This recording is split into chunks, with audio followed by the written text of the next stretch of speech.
Hi kids! Today we're learning about multiplication and division. Multiplication means adding the same number again and again. For example, 3 times 2. You add 3 plus 3. 1, 2, 3. 1, 2, 3 equal 1, 2, 3, 4, 5, 6. Yay! Let's go. Check. This is another example of multiplication. 3 times 3.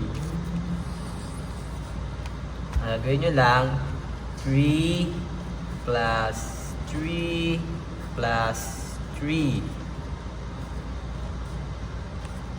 Gawin nyo lang, add nyo lang.